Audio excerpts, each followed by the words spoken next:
नमस्कार साथियों, बहुत ही स्वागत है आपका हमारे YouTube चैनल कुमार स्टूडियो 688 में। हम मध्य प्रदेश पढ़ चुके हैं, राष्ट्रीय उद्यान और अभ्यारण्य के बारे में भी चर्चा हो चुकी है। जैसा कि हमने आपसे प्रॉमिस किया था कि हम पटवारी के एग्ज़ाम में जो नरेशन पूछी जा रही है या जो हमारे अभी आने वाले जो मई के महीने में जो फॉरेस्ट गार्ड के एग्ज़ाम होंगे उसमें आपको नरेशन पूछी जाएगी। तो उनको हम कैसे पढ़ेंगे, देखते हैं नरेशन के बारे में।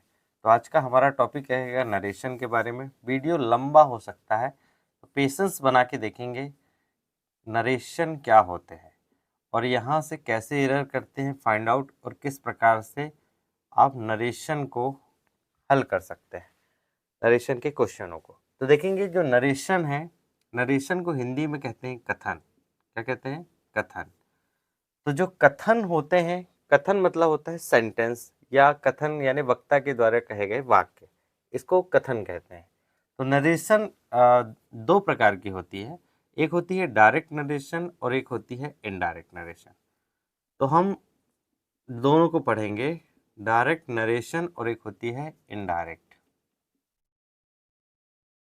डायरेक्ट और इनडायरेक्ट नरेशन दो प्रकार के कथन होते हैं।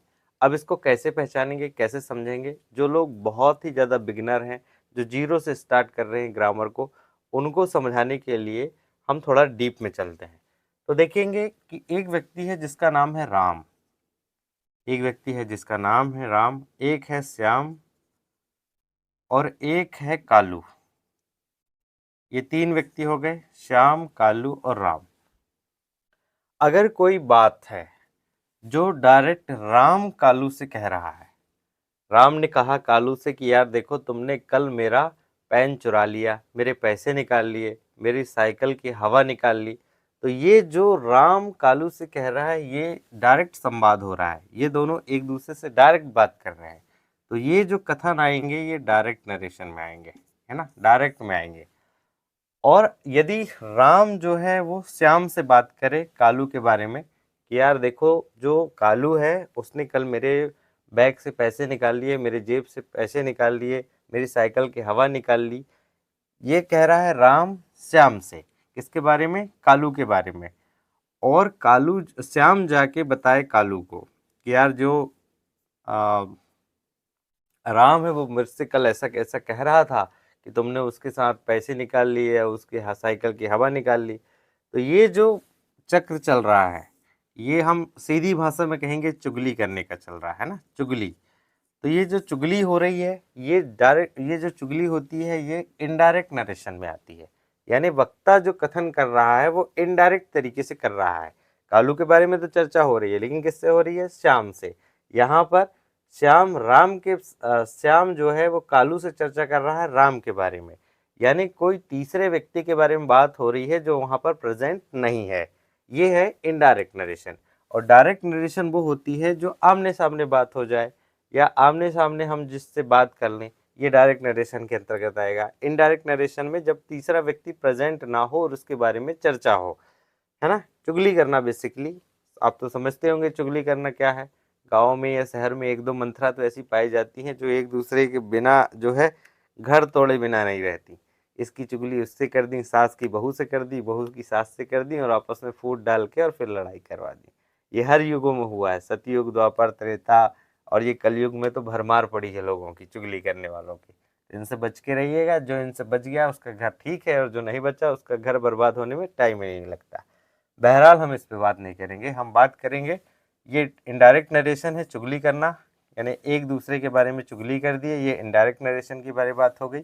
और जब डायरेक्ट आमने सामने बात हो जाए उसे हम डायरेक्ट नरेशन के अंतर्गत रखते हैं।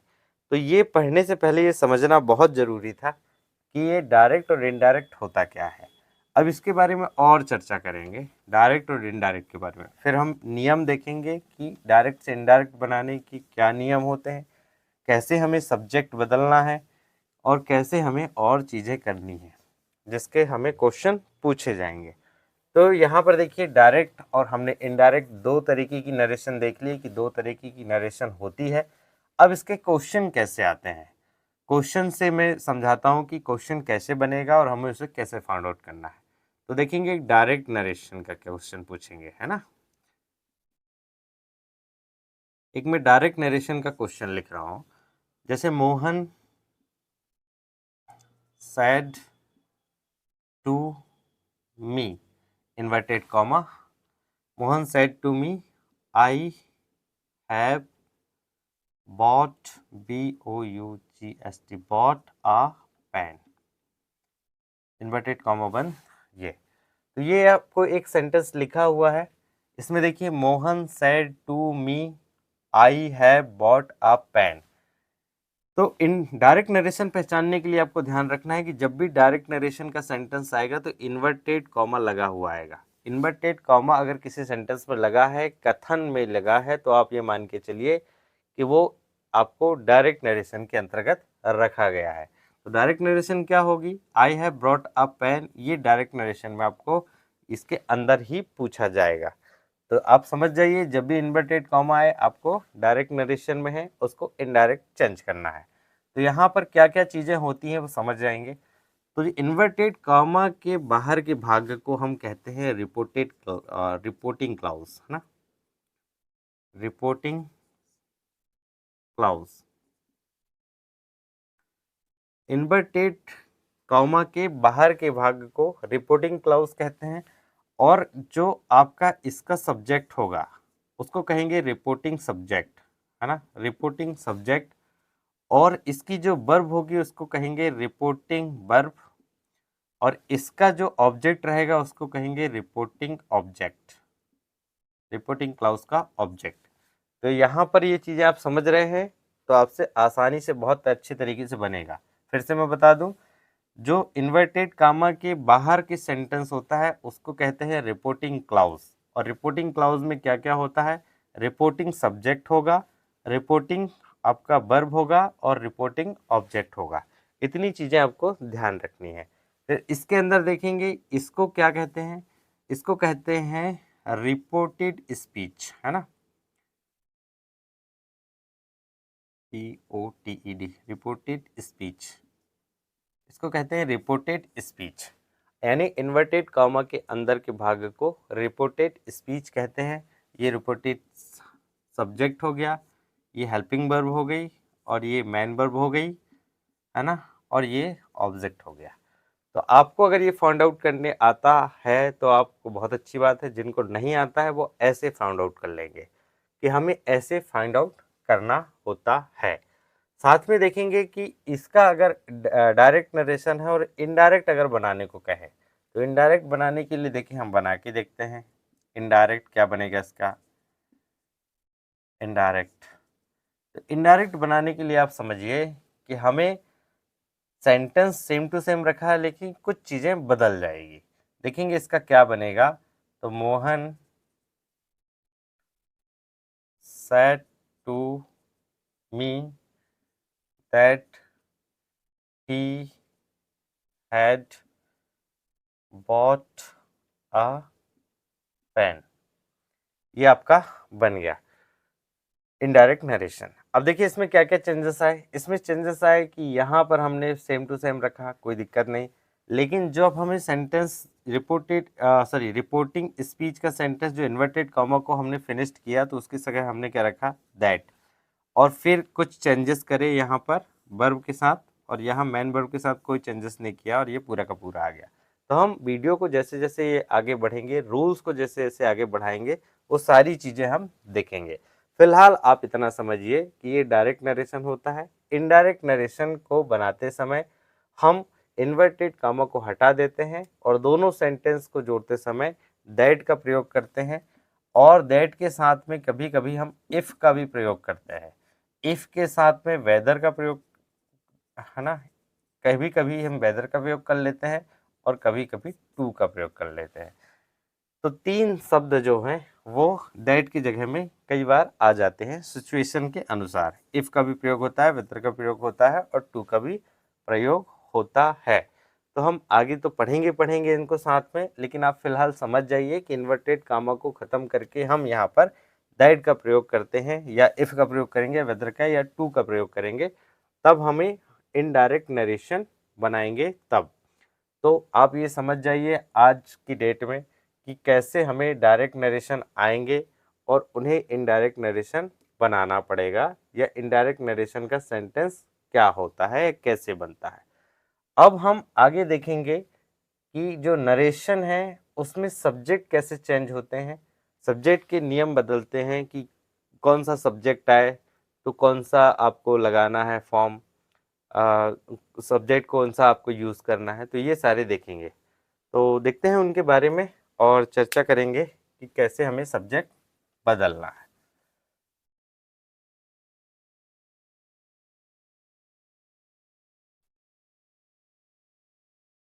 तो साथियों चलिए देखते हैं कि हम नरेशन में जो डायरेक्ट नरेशन होते हैं उन्हें इनडायरेक्ट बनाने के लिए कुछ बदलाव करते हैं। तो देखते हैं सब्जेक्ट में क्या क्या बदलाव होता है।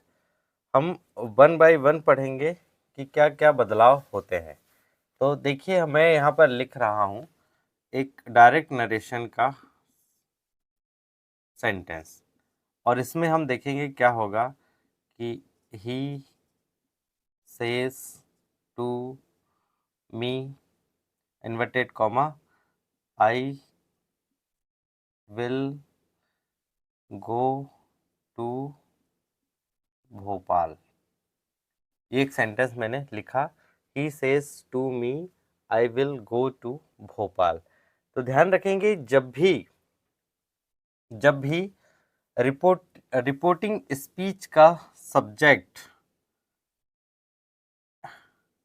तो सेम रहेगा, लेकिन जो रिपोर्टेड स्पीच रहता है, रिपोर्टेड स्पीच है ना, इसको रिपोर्टेड स्पीच कहते हैं।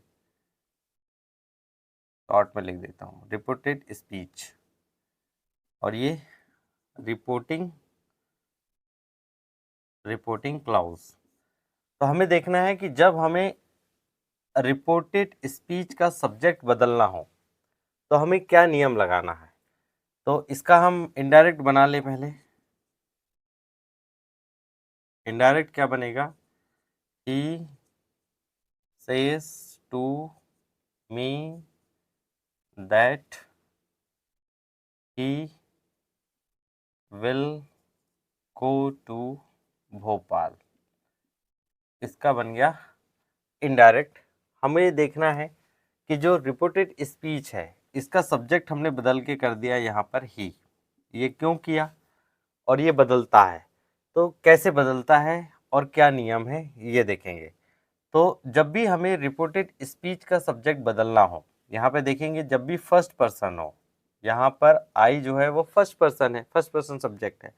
तो जब भी फर्स्ट पर्सन सब्जेक्ट आया हो और उसे हमें इनडायरेक्ट नरेशन में कन्वर्ट करना हो, तो हमें रिपोर्टेड क्लाउज के जो वर्ब है उसका जो सब्जेक्ट है उसके अनुसार ही हमें इसका सब्जेक्ट बदलना है। ये हो गया फर्स्ट नियम। क्या हुआ कि रिपोर्टेड क्लाउज की जो वर्ब है उसका जो सब्जेक्ट है उसके अनुसार ही हमें यहाँ पर बदलना है। यहाँ पर फर्स्ट पर्सन है तो फर्स्ट पर्सन में सब्जेक्ट के अनुसार चेंज होगा। अगर फर्स्ट पर्सन दिया है तो आपको सब्जेक्ट के अनुसार चेंज करना है, सब्जेक्ट के अनुसार ही बदलेंगे। ये पहला नियम है नरेशन का कि जब भी यहाँ फर्स्ट पर्सन आए तो उसके हम चेंज करते समय ध्यान रखेंगे कि फर्स्ट पर्सन आने पर इसके सब्जेक्ट के अनुसार हमें यहाँ पर सब्जेक्ट रखना है। ये पहला नियम है। ध्यान से सुनेंगे कि रिपोर्टेड स्पीच का जो सब्जेक्ट होता है उसको हमें रिपीटेड क्लाउज की वर्ब के सब्जेक्ट के अनुसार बदलना होता है। जब फर्स्ट पर्सन आए तब, सेकंड पर्सन आएगा तो उसका अलग नियम होगा, और थर्ड पर्सन आएगा तो उसका अलग नियम होगा। तो ये फर्स्ट पर्सन का है। अब हम पढ़ेंगे सेकंड पर्सन का क्या होगा। सेकंड पर्सन का जब हम पढ़ेंगे तो देखेंगे कि क्या होगा। मैं एक और सेंटेंस लिख दे रहा हूँ यहाँ पर सेकंड पर्सन का। ये तो फर्स्ट पर्सन का हो गया, अब देखते हैं सेकंड पर्सन का क्या होगा। नरेशन देखेंगे, डायरेक्ट नरेशन में जब सेकंड पर्सन सब्जेक्ट आए तो क्या चेंज होगा। तो इसका एग्जाम्पल पहले लिख लेंगे तब बेहतर से समझ में आएगा। तो डायरेक्ट नरेशन का एग्जाम्पल क्या होगा देखेंगे। He says to me you will go to Bhopal, और इन्वर्टेड कॉमा बंद। ये हो गया डायरेक्ट नरेशन। इसका इनडायरेक्ट बनाएंगे, देखेंगे क्या बनेगा।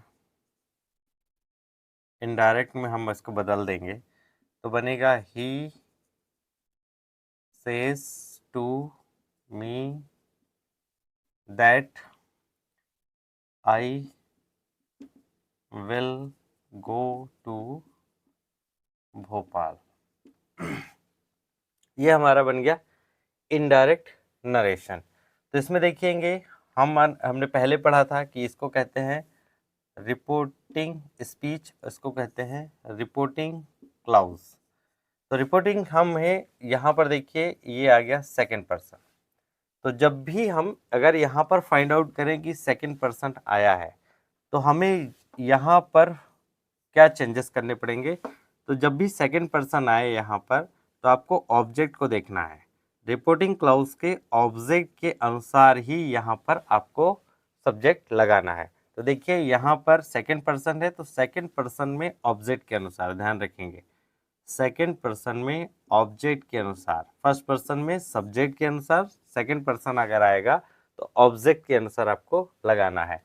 तो मी का फर्स्ट पर्सन क्या होगा, आई, इसलिए हमने यहाँ पर क्या रख दिया, आई रख दिया।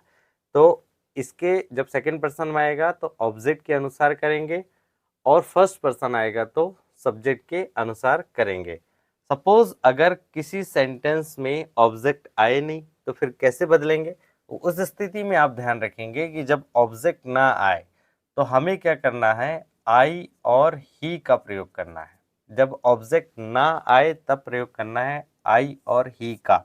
वो सब्जेक्ट की कंडीशन के अनुसार तय करेगा कि इसमें आई लगाना है या ही लगाना है, लेकिन दो ही सब्जेक्ट का प्रयोग किया जाता है, आई और ही का। आगे हम इसको देखेंगे, फिलहाल हम इसे अभी यहीं छोड़ते हैं।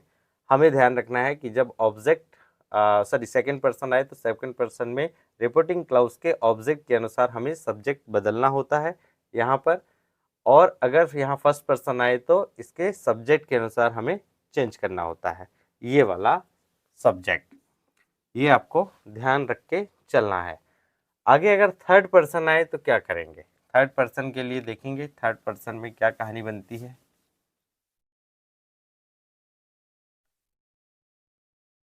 साथियों देखते हैं थर्ड पर्सन अगर आए तो थर्ड पर्सन के समय क्या करते हैं। अगर थर्ड पर्सन सब्जेक्ट आए तो क्या होता है। तो डायरेक्ट नरेशन थर्ड नंबर का हम देख लेते हैं कि थर्ड पर्सन का देखेंगे कि क्या आएगा। जैसे आया he says to me converted comma ही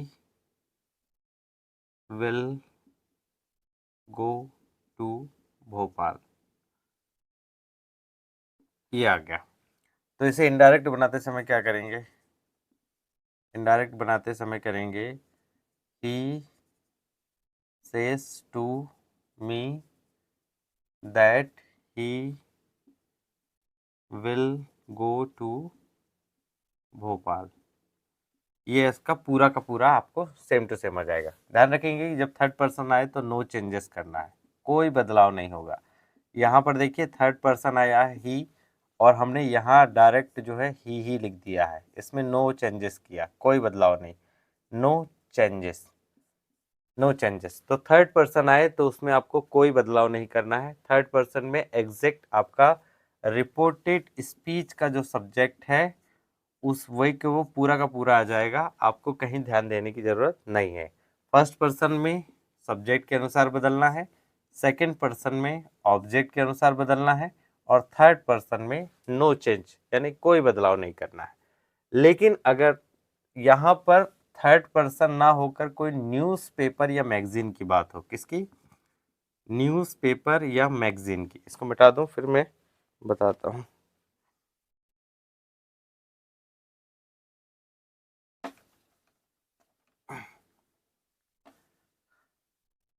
कोई न्यूज़पेपर या मैगजीन की यहाँ पर बात हो, न्यूज़पेपर या मैगजीन, न्यूज़पेपर या मैगजीन दिया गया हो और हमें उसके बारे में बताया गया हो न्यूज़पेपर मैगजीन के बारे में, तब हमें कुछ बदलाव करने होते हैं। देखेंगे क्या बदलाव करेंगे। तो पहले मैं आपको यहाँ पर लिख लेता हूँ डायरेक्ट, है ना, डायरेक्ट नरेशन का मैं आपको लिख लेता हूँ यहाँ पर कि Indian Express, sorry the article लगाना है, the INT Indian Express, the Indian Express SEYS says inverted comma और we are TRY trying, we are trying, no, we are trying